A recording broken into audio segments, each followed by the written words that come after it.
આજની જય શ્રીમદ સદગુણશાલિનમ ચિદચિદી વ્યાપ્તમ ચ દિવ્યાકૃતિમ સાક્ષરમુક્તકોટિસુખદમ નૈકાવતારાધિપમ જ્ઞેયં શ્રીપુરુષોત્તમં મુનિવરેર્વેદાદિકીર્તિમ તન્મૂલાક્ષરયુક્તમેવ સહજાનંદમ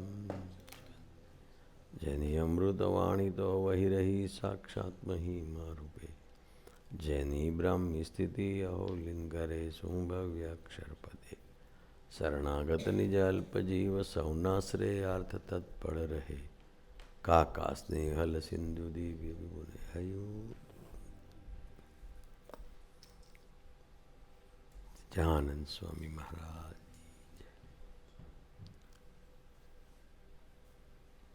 આજે સવારે કથા વાર્તામાં મધ્યનું 27મું વચનામૃત આવ્યું. હે શું કીધું? મધ્યનું 27મું વચનામૃત આવ્યું અને એમાં મહારાજ કહે છે કે ગુસ્સો કરાય કે નહીં ને એ બધી વાત આવી. દિનકરભાઈ કે વચનામૃત છે ને એમાં સ્વામીની ગુણાત્યાન સ્વામીનો અને ગુણાતીત સત્પુરુષની જ વાત છે. મહારાજની વાત તો ઇટ્સ અ સિક્રેટ. એટલે ગુસ્સાવાળી વાત છે એ બી વાત ગુણાતીત સત્પુરુષોની છે, ગુણાત્યાન સ્વામીની બી નથી. પણ એ ટેકનિકલ છે, જેને ખબર પડે એટલે ખબર પડે. અને એની સામે જુઓ તો ગુણાત્યાન સ્વામી ખાલી મહારાજની વાત છે. હમણાં આવ્યું હવે આ વાત ને આ પ્રસંગ ઘણા બધાને ખબર છે 500 પરમહંસોમાંથી, પણ યાદ રાખીને કીધી ગુણાત્યાન સ્વામીને. થેન્ક્સ ટુ જાગા સ્વામી હરિશંકરભાઈ કે એમણે લખી દીધી. આ એકદમ ટેકનિકલ વાતો છે. બાળમુકુંદ સ્વામી કે મહારાજનો આવો મહિમા અને તો આખું બધું વચનામૃત આવ્યું. મહારાજ આવ્યા પણ સમજાતે જ નહીં કે આ તો બધું કંઈ. એટલે મોટા પુરુષની વાતો છે બધી ટેકનિકલ હોય, સમજાય નહીં આપણને. એનો કાકાજીનું બધું એવું હતું. દારદેમાં આ પ્રતિમાબેન આવે તો કાકા કહે કે મારું નામ લેવા માટે પણ તમને નસીબ જોઈશે, મારું નામ લેવા પણ મારી કૃપા જોઈશે. એટલે તે વખતે આપણને વિચાર આવે કે આપણે તો આટલું બધું નામ લઈએ છીએ, આમાં આ શું કૃપા જોઈતી હશે. પણ આજે ખ્યાલ આવે છે કે હાઉ લકી વી આર. આજે શિકાગોનું પોપ્યુલેશન કેટલું? 9 મિલિયન. એમાંથી આપણે કેટલા છીએ અહીંયા? આટલા ખાલી કાકાજીની વાત. એનાથી બી આગળ એક એનાલિસિસ કે સ્વામિનારાયણના કેટલા જાણનારા, એના આખો કેટલા બધા. તો એમાં કાકાજીની વાત કોણ જાણે? કે મારું નામ લેવા માટે તો મારી કાકાજી સાંભળવા માટે બી મારો કૃપા જોઈશે. તો કેટલા અક્ષરપુરુષો સંસ્થામાં બી કેટલા, આપણા સમાજમાં બી કેટલા. કે સ્વામીજીનો આટલો સમાજ ત્યાં કેટલો બધા મોટા. પણ we are lucky, we are talking about Kakaji. ખરેખર આ ટેકનિકલ વસ્તુ છે, સમજાશે નહીં. આ છે ને બહુ કાકાજીની વાત એવી ટેકનિકલ હોય છે, સમજાતી નથી. એનો કાંતિભાઈ દેસાઈ કાકાજીને પૂછે કે ગીતાનો સ્થિત પ્રજ્ઞા અને ગુણાતીત સ્થિત પ્રજ્ઞામાં શું ફરક છે? કાકાજી બોલેલા તો કે તમે આ તો કે બધા સ્થિત પ્રજ્ઞા ઇઝ કામ કુલ બધામાં પ્રજ્ઞા જેની સ્થિત છે. કે ગુરુ એમ નહીં, પેલો ગીતાનો જે સ્થિત પ્રજ્ઞા છે ને એ ગુણનો સ્થિત પ્રજ્ઞા છે અને ગુણાતીતનો સ્થિત એ સ્વરૂપનો સ્થિત પ્રજ્ઞા છે. હવે સેન્ટન્સ એક છે, આ સેન્ટન્સ આખા એક બુક થાય એટલું મોટું છે કે ઓલા 3 ગુણથી ખાલી. અને આ સ્વરૂપની નાનામાં નાની ક્રિયામાં પણ અભાવ નહીં. સ્વરૂપની નોટ વર્સન પરીક્ષિત એ બહુ ડિફિકલ્ટ છે. જેમ હમણાં કીધું આ ભરતભાઈ વાત કરી એના પ્રત્યે મને વિચાર આવ્યો કે એક કોઠારી સ્વામી ગુણાતીતના સ્થિત પ્રજ્ઞ કહેવાય. ભરતભાઈ ગુણાતીતના સ્થિત કહેવાય કે કાકાજીની કોઈ ક્રિયામાં there is no doubt otherwise Kothari Swami has a full right to tell Swamiji કે ભાઈ I'm dying, I'm at the last stage and you are saying a creatine, what is this and what is that, and you go to the I require a medical treatment, no allopathy medical treatment, I don't require Ayurvedic. So you go and do Ayurvedic. I am describing this to you, but if it comes to me, अब एकदम migraine दुखતું હોય અને કે ભાઈ આ તમે ગરમ ચા પી લો તો મટી જશે જાઓ. પ્રત્યેક તો એક કામ કરો તમે પી લો, હું ડૉક્ટર પાસે છે. એટલે કાકાજીની વાત બધી ટેકનિકલ છે એકદમ. અને જે રક્ષાની વાત કરી, અને આ તો મારો પર્સનલ અનુભવ કહું છું કે જે આપણે એમ કહે ને ભગવાન કાળ કર્મ અને માયાથી રક્ષા કરે, તો આ તો મેં દુઃખે જોયેલી છે કાળની રક્ષા. તો કાકાજી કંડલા આવ્યા હતા 13th જાન્યુઆરી 1985. એકચ્યુઅલી અમારે ત્યાં કંડલા ફેક્ટરીમાં ભૂત જેવું થતું હતું. પેલા તેની જમીન બધી એક્વાયર કરી હશે એમ જ. એટલે આમ જ બધા વર્કર નહીં. એટલે મેં અમારો મેનેજર કહે તમે કંઈક કરો ને પૂજા પૂજાનું કીધું, કાકાજીને વાત કરીશ. તો કાકાજી કહે ચલો આપણે જશું ફેક્ટરીમાં. તો કાકાજી આવ્યા. પછી પૂજા પૂજા થયું. બપોરે કાકાજી આરામમાં હતા. તો હું ને મારો મેનેજર, મને સ્કૂટર ચલાવતા આવડે નહીં, મોપેડ પછી પેલું 2 પૈડાનું મોપેડ આવતું હતું, તે ચલાવીને જતા હતા. અમે વાતો કરતાં કરતાં જતા હતા. એને આવડે એમ હતું. તો પાછળથી એક લોરીવાળા એકદમ જોશથી હોર્ન માર્યો, ઢમ ઢમ ઢમ ઢમ. એટલે આપણને ડર લાગે શું છે. એટલે હવે આપણને આવડે ને કે લેફ્ટ લેવું જોઈએ. મેં રાઈટ લીધું અને સ્મેશ. ઓલો મારી સાથે જે મેનેજર હતો એને તો હાર્ટ એટેક જેવું જ આવી ગયું કે હું કાકાજીને જવાબ શું આપીશ કે આ તો ગયો એમ અને પેલા જે ચલાવનાર છોકરો હતો એ 16-17 વર્ષનો છોકરો હતો, ડ્રાઈવર. એટલે એકદમ રેશ અને જેવો એને બ્રેક મારી થોડી વાર થઈ તો હું તો એકદમ બહાર આવ્યો અને ખરોચ બી નહીં, સ્ક્રેચ બી નહીં. અને સ્કૂટર જોઈએ તો તે વખતે 30,000નું નવું સ્કૂટર આવતું, એનો રિપેર એસ્ટિમેટ 28,000નો આપ્યો હતો. એવું સ્પેસ હતું. તે વખતે આપણને લાગે કે કાકા એક પંથ અને અનંત કાચ રક્ષા કરવા જ આવ્યા હતા. બોલો. પણ શું છે, જીવનો સ્વભાવ આપણે ભૂલી જઈએ છીએ. આપણે કરી બીજે બધા આજે ભરતભાઈ કીધું ને એમ આ પ્રસંગને રોજ વાગડવો જોઈએ. એની દિલકભાઈ હમણાંની વાત કરું, આ તો ભરતભાઈને બી કરી નથી. અમદાવાદ હતો હમણાં હું, તો એક જગા જોવા ગયા હતા. હવે અમદાવાદથી 60 કિલોમીટર દૂર આપણે આ બાવડાથી આગળ કયું આવે નહીં સરખેજ એ રોડ આગળ એકદમ બાવડાથી આગળ એક છે પેલા ચોકડી બગોદરાની ચોકડીને ધોળકાવે ને એ જ રોડ પર આગળ તે એક જગા જોવા ગયા હતા. તો હું અમારી સાથે અમારા શેઠ અને ફેક્ટરીના મેનેજર એ ગાડી હતી એક, અને હું ને ભાવિની ગાડીમાં હતો. એટલે એક જગ્યા જોઈને બીજી જગ્યા કહેતા હવે રસ્તો ખાલી એટલે એકદમ જલ્દી એ જગ્યા જોઈને પછી એટલે અમે નીકળ્યા આગળ. ત્યાં અમારાથી પાછું આવવાનું અમદાવાદ, ટર્ન લેવાનું. તો મારો જે મેનેજર ચલાવતો હતો ફેક્ટરી ગાડી, તો એને તો ખબર હતી એટલે રાઈટમાંથી આમ ટર્ન લે. અમારો ડ્રાઈવર જરા એને ખબર નહીં કે ટર્ન ક્યાં છે, એટલે તો આગળ ગયો. પછી હું કીધું ડોબા તું ધીમે ચલાવે ને, આમ આપણે જવાનું રાઈટ. પેલો ડ્રાઈવર એકદમ નવો ફ્રેશ, એને બી કાંઈ ભાન નહીં. તો મેં કીધું ધીમે ચલાવતું, હવે રાઈટ ટર્ન લેવા છે. રાઈટ ટર્ન પછી રાઈટ એકદમ કીધું ઊભો રહે ભાઈ, સામેથી આ હાઈવે છે, ફૂલ સ્પીડમાં ગાડી આવે. તો એટલે મેં કીધું ઊભો રાખ્યો. ઊભો રહ્યો તો પાછળથી એક ગાડી ઇનોવા 140 સ્પીડમાં આવતી હશે. એટલે મેં કીધું તું મને તોને ભડકાય તો ઊભો, એટલે એ એકદમ ઊભો રહી ગયો. એટલે ઓલાએ દૂરથી જોયું હશે ક્યાં, પણ એ થોડો જોયું કે આ થોડો આવે છે, એટલે એ થોડો ગભરાઈ ગયો. અને પછી એણે એકદમ બ્રેક મારી, પછી એ લૂઝ ધ કંટ્રોલ. એટલે અમે તો ઊભા રહી ગયા, પણ એ લૂઝ ધ કંટ્રોલ તેને એટલી બ્રેક મારી, પછી ગાડી ખાડામાં આગળ એક બે રસ્તાની વચ્ચે ટર્ન મારે, પછી આગળ જે એક ત્રિકોણ જેવું હતું એનું ખાડા જેવું હતું. એટલે મેં કીધું ભાઈ, પછી અમે ટર્ન લીધું આગળ ગયા. અમારી ગાડી હતી, મેં જોયું કે એ લોકો જુએ છે, એટલે કીધું આગળ તું ચલો આગળ લઈને કીધું ધૂન કર ભાઈ, આ તારી તો રક્ષા થઈ ગઈ છે, હવે મહારાજ જે ઓલામાં બેઠે તેની રક્ષા કરે, એને કાંઈ થાય નહીં. ખરેખર આ એટલું આમ I could not digest this પ્રસંગ એમ. એટલે હું કહેતો નહોતો, હું કીધું હાલા કમાલ છે કાકાજી એમ. હવે ધૂન કરી તો કીધું પછી એમ પ્રેરણા થઈ કે ભલે મેં ઓલા મારા મેનેજર ને કેતનભાઈને એ હતા, એ લોકોને કીધું કે તમે જુઓ છો ને તો અમે આગળ થોડું નીકળીએ છીએ. તો કે હા બરાબર છે તમે નીકળો.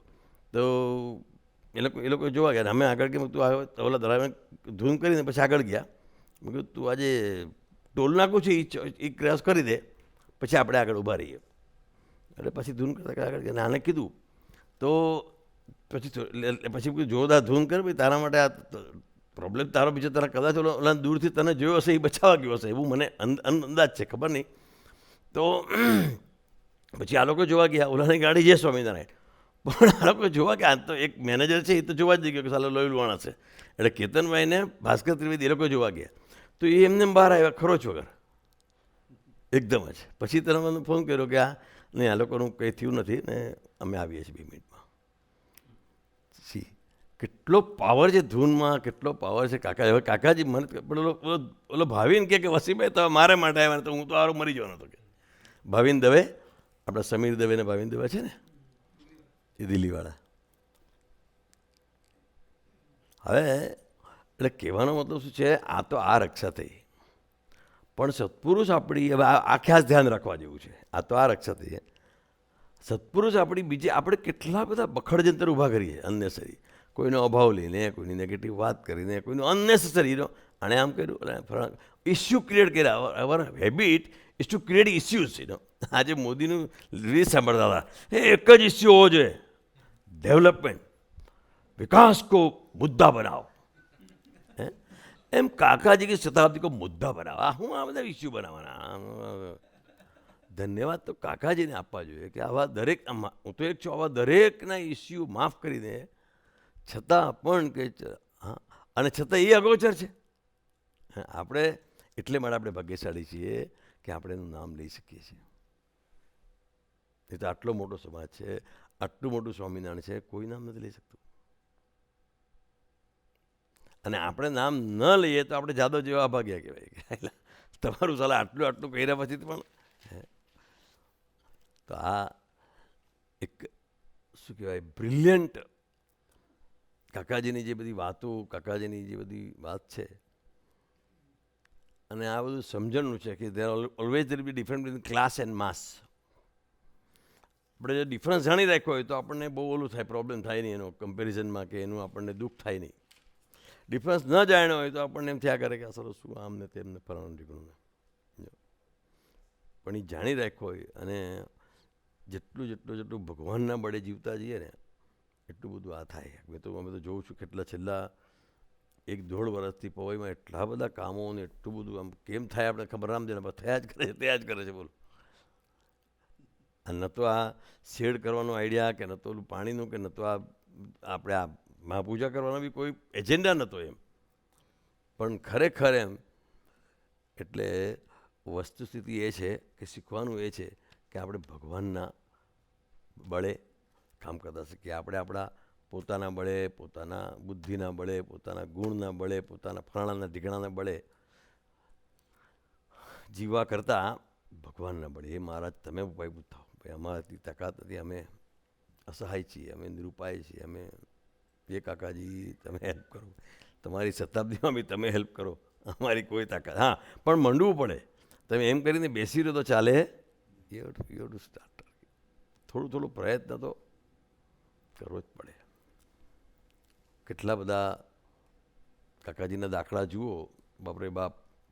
યોગીજી મહારાજ એમની પાછળ પડતા કે 8 આનાની સેવા, એ તે જમાનામાં 8 આનાની કાકાજીએ 1949માં in the span of 9 months he has donated 1,25,000 rupees. And Yogi Bappa is telling him to go and collect 50 paise from one seat. હવે આપે જ નહીં. છેવટે કાકાજી એમ બાપાએ કીધું કે એમ ત્યાંથી કામ કરો, એટલે કપડાનો વેપાર છે ને, કપડાનો તાકો લઈ આવો.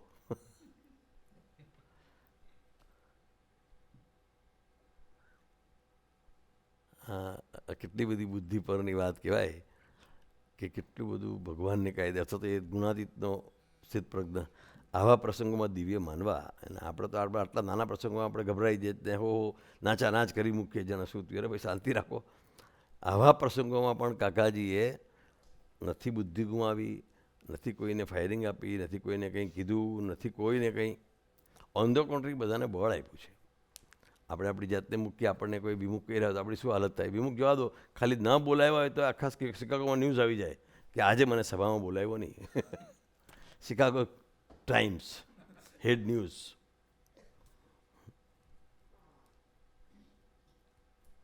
એટલે આવો આપણે સત્સંગ જીવીએ અને આવો સત્સંગ કરીને શતાબ્દી કરીએ કે સ્વામીજીનો મહોત્સવ કરીએ કે પળે પળ ભગવાનનો બળ લઈએ, ભગવાનને કાઢી જઈએ, ભગવાનને આગળ રાખીએ, ભગવાનને ઉપાયભૂત થવા દીજીએ. દરેક દરેક દરેક પડે સંજોગો એવા આવી જાય આપણને કેમ થાય કે સર્વમાં કંઈ ઉપાય જ નહીં, શું થશે, એવું થઈ જાય, એમ હારી જવાય.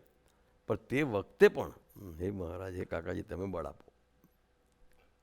કાકાજી જ્યારે ગયા હશે ચૂંટણી લડવા ને રસ્તો ભૂલી ગયા ને રાતે 2 વાગે, કેવું હશે સિચ્યુએશન. આપણે અત્યારે તો ખાલી ઠીક છે, આપણી ગાડીને પંક્ચર પડે 2 વાગે, 9 વાગે રાતના ક્યાંય ઊભી હોય તો આપણી શું હાલત થાય? હાય હાય ઠંડી બહુ છે, મારું સ્વેટર ભૂલી ગયો છું, આમ છે તેમ છે, અનંત વિચાર આવી જાય. અને 2 વાગે, અને એ બી વખતે ડિસેમ્બર જ હતો કાકાજીનો.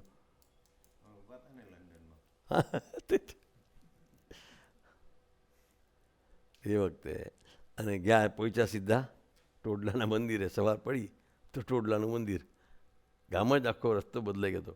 પણ આવા આમ તો એટલા માટે આપણે આ બધા પ્રસંગો યાદ કરીએ છીએ કે આપણે એમ યાદ કરીએ અને આપણી પર પ્રસંગ આવે કે આપણે એમાં હોય ત્યારે આપણે વિચારીએ કે આ પ્રસંગો આવા માટે જીવી ગયા, આવા જીવી ગયા છે. કાલે જે વાત કરતા હતા પિન્ટુ, પછી અધૂરી રહી ગઈ કે થ્રુ કલ્ચર. એના યોગી બાપા came from the Junagadh culture અને શાસ્ત્રી મહારાજે સ્ટેડ ઇન વરતાલ કલ્ચર.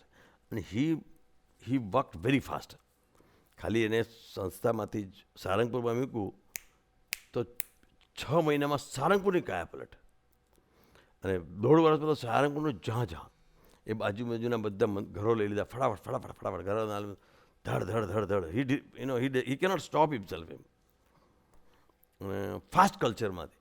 અને જુનાગઢમાં બિચારે એકદમ સાધુ કલ્ચર, 300 દાંતણ લેવાના તે, અને એ 7 સાધુ સાથે હતા.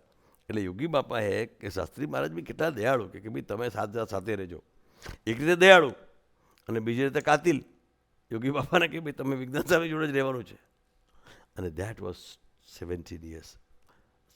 1911માં આવ્યા, 7માં શાસ્ત્રીમાં છૂટા પડ્યા, 11માં આવ્યા, 11 થી 23, 12, 13, 23માં પછી જરાક વિજ્ઞાન સ્વામીનું ડિટેચમેન્ટ આવ્યું. એ ક્યારે આવ્યું કે જ્યારે એના ગુરુ યોગેશ્વર સ્વામીની મૂર્તિ બનાવતા હતા અશોકડા મંદિરમાં. ટક ટક ટક અવાજ આવે તો કોણ છે કે શાસ્ત્રી મહારાજે ના પાડેલી. એ પ્રસંગ મોટો છે. પણ તે શાસ્ત્રી મહારાજે કે નહીં એ રહેવા દો. અને પછી એટલે એ 2 કલ્ચરને મળાવતા 7 વર્ષ લાગ્યા, 10 વર્ષ લાગ્યા. એટલે 2 ભક્તો જોડે મૈત્રી ભાવ કરવા માટે કાકાજી અને કાંતિ કાકા બહુ સારા ડિફરન્ટ પણ એ કલ્ચરને મેળવતા ઇટ ટુક ટાઈમ. અને ત્યારે એ વિચાર કરો કે પહેલું મંદિર તરત બની ગયું, પણ સારંગપુરનું મંદિર બનતા બહુ ટાઈમ લાગ્યો. સેકન્ડ મંદિર Sarangpur, it took lot of time. અને એ વોઝ ધ સૌથી મેક્ઝિમમ ભીડાનો કે સૌથી મેક્ઝિમમ ડિફિકલ્ટીનો પીરિયડ હતો કે જ્યારે ઘાસલેટના ડબ્બામાં ખીચડી, કારણ કે ગુજરાતનું મંદિર તરત થઈ ગયું, ગુજરાતમાં હતું, ફટાક કરી થઈ ગયું. અને પછી જે ભીડાનો પીરિયડ હતો અને બધી જ રીતનો ભીડો એ પીરિયડ હતો. અને એ પીરિયડમાં એટલે આ તો આપણે કહો શાસ્ત્રી મહારાજ, જોગી મહારાજ બધા આપણે ડિસ્ક્રાઇબ કરી જાણીએ, પણ આપણી જાતને ખાલી 10 મિનિટ માટે લઈ જઈએ 1911માં 15માં તે વખતની સ્થિતિ, તે વખતની પરિસ્થિતિ, અને આપણી જાતને 10 મિનિટ મૂકીએ. હે ભાવેશભાઈ, તો તમારું શિકાગો તો બહુ સારું છે ભાઈ. એટલે પછી પિન્ટુભાઈ કહેતા હતા, એમ કીધું તે વખતે એ ભીડો હતો. એમ કીધું અત્યારે મેન્ટલ ભીડો છે, અત્યારે ઊંધું છે, ખાવાનું 4 વખત ખાવાનું ભાઈ. પણ અત્યાર સુધી પડે બધા વિચારો ઉઠા જ કરતા હોય, આમ શું થશે, આમ એનું ચાલુ જ હોય. એનું સ્ટ્રેસ ને એનું પ્રેશર ને એનું ભીડો. એટલે આપણે ભગવાનને પ્રાર્થના કરીએ કાકાજીને કે તમારી આ બધી વાતો, તમારી આ બધી ટેકનિકલ વસ્તુઓ અમને સહેજે સહેજે સમજાય અને તમારે જે કરવું છે, તમારે જે કરાવવું છે અમે કરી શકીએ અને શતાબ્દી એ રીતની ઉજવીએ કે એ રીતની આપણે એવો સંકલ્પ કરીએ કે आप हमें देख के हर कोई सोचे कैसे होंगे काका जी, हमें देख के काका जी खुश हो जाए, હા અચ્છા આવો આવો, खुश થઈ જાય કે વાહ કેવો ભગત આવ્યો એમ, ऐसे हम भक्त बने। वही प्रार्थना सच्चिदानंद स्वामी महाराज की